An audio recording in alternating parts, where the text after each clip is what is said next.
It is fantastic to be here. But I mean that because I thought I was going to die on the way here. I decided to go car share with another act. He says, I'll pick you up at 6. I thought, right, as rain, we'll get here in no time. Took us an extra hour to get here because he turned up in a car that was that old, I thought it was fucking haunted. Didn't really fill me with confidence on the day where we have the worst storm of the century. We're driving down the motorway, it's hammering it down a rain, and one of his window wipers work. And all I can see is him peeking through a little slit of all he can see while the car is shaking itself to bits, just going, like someone stabbing a Wookiee. I'm sat here, not even excited about the gig, I'm excited to getting to Liverpool, people. I come from Leicester. It was the most terrifying 2 hours of my life. He said, oh, it'll just be me and you. It wasn't, though. It was me, him, and the ghost of the last owner, I presume. Honestly, I'm going through a stage at the minute where I'm fear for my life far too often. I think my girlfriend's going to murder me. Right, so we've been in a relationship a while. Give me a cheer if you're in a relationship. Right, those of you who've been in a relationship for a little while might notice your girlfriend may now and again threaten to kill you. My girlfriend does this to me on a regular basis. When it first started, it was cute little things like, Lewis, take your shoes off or I'll shoot you. And I'll go, oh, you're just being cute, you don't mean it, I'll try better. Right, then she started watching these Netflix murder documentaries. And all of her threats started to get very specific. I walked in from work the other day, I've made myself a cup of tea, gone into the living room and I've gone to put it on the coffee table.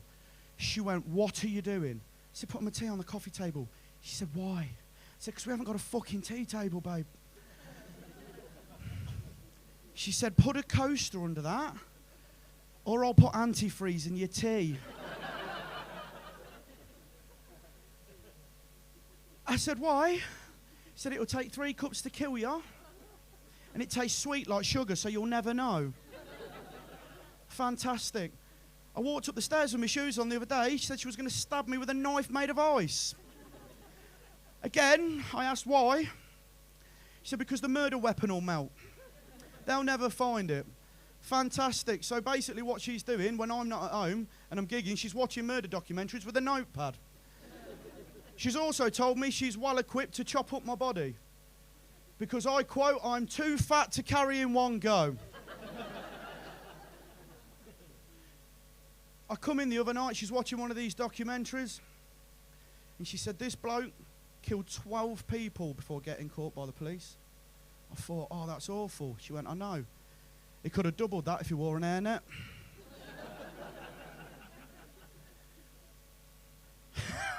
Problem is, people say to me, Lewis, if she's that bad, why don't you leave her? Because with these documentaries, you're not just getting what the murderers have done. You're getting the detective side of it. So even if I left her, she's fully trained to track me down.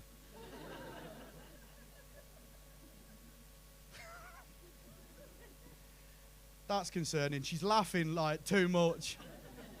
I'm getting PTSD. But even all this, I still kind of thought she don't mean it. She's just watching it. She's overstimulated. But she said something to me the other week that genuinely made me think she was going to murder me. I've come in the house. It's wet, it's filthy, I've had an horrible day. I'm walking through the living room, and I look down, and I see I've still got my shoes on the new carpet. I thought, if she finds out, she's going to murder me, and they'll never find my body. And I turn around, and she's fucking there, because apparently I'm in a relationship with the girl from The Ring. She says to me, Lewis, take your shoes off and clean this fucking floor, or I'll bury you under this shed. Now, ladies and gentlemen, I'm in a bad mood. Like I say, it's been a long day. I'm filthy. I'm wet. I'm just miserable. So I snap. I said, babe, we ain't got a shed. She says, then I'll buy one and I'll bury you under that. And that's when I knew she was at the height of anger, because she's never offered to pay for a fucking thing in our relationship.